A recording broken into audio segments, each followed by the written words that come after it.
You know, the weather's beginning to be really nice in Arizona. More people are outside walking and jogging. So I want to talk about which you should do and why. I'm going to start with maybe a pace of about 2 miles an hour, which is a walking pace. But here's what you'll find. Besides walking, some people are actually jogging at this pace, and you'll see them doing this. So what do you notice immediately? The impact. You can tell the difference between the impact of walking versus jogging. So when you're talking about walking versus jogging, the advantage to doing the two at the same rate of speed, there's no advantage to the jog over the walk. You're burning the same number of calories with walking as you do with jogging. But the difference is you're putting more strain on the joints. As soon as I start to jog, I have to move my weight forward a little bit, which puts more stress on my knees and on my ankles and on the hips. So I have to go forward, and each time I land, I'm putting 2 to 4 times my body weight on those joints.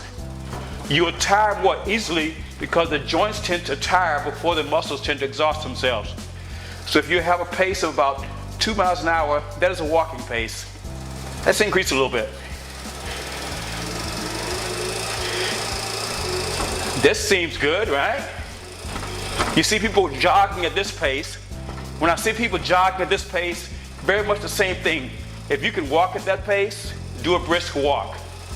Look at the range of motion that I take with my walking.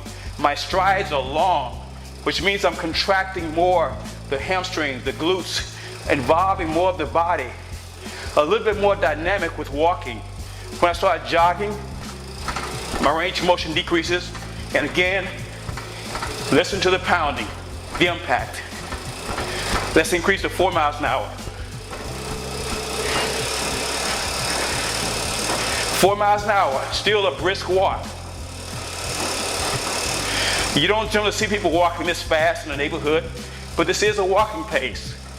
But you can see it can look like a very good jogging pace also. A little less impact you may notice than the first few, but still a walking pace. 4 miles an hour at this pace, in 1 hour we burn about 300 calories. Let's pump it up a little bit more. Now it's difficult to walk. This is a jogging pace. You notice I'm more upright. I'm not leaning forward as much. This will burn the same amount of calories in 30 minutes as you are walking at a little bit less pace. I'm at 5 miles an hour. This is what it should look like if you're going to really jog. It should be at this pace.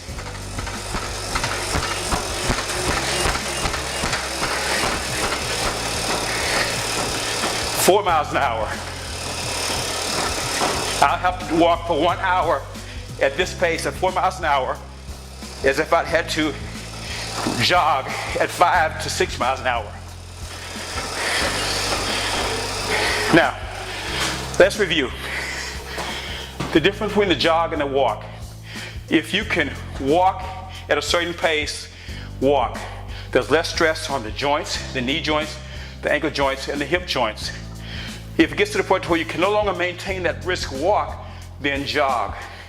You're going to burn the same amount of calories if you're jogging or walking at a certain pace. But once you get to where you can no longer walk and it's a jogging pace, you're going to burn a lot more calories. The difference is 1 hour versus a half hour. 1 hour of walking versus a half hour of jogging. But as you can see, the jogging is a pretty good pace. So you just maintain a good pace, start off slowly, increase it. You can notice my heart rate is up. It's up mostly from the jogging. The walking increases the heart rate to a certain point. But when you start jogging, it really elevates the heart rate to a much higher level. That's why you can burn a lot more calories when you are walking. So that's what it's about. If you can walk, but when it gets to be so fast you can't walk, you can start jogging. You burn a lot more calories that way. That's it. Have a great walking experience or running experience, whichever you're going to do. I'll see you next time. Bye.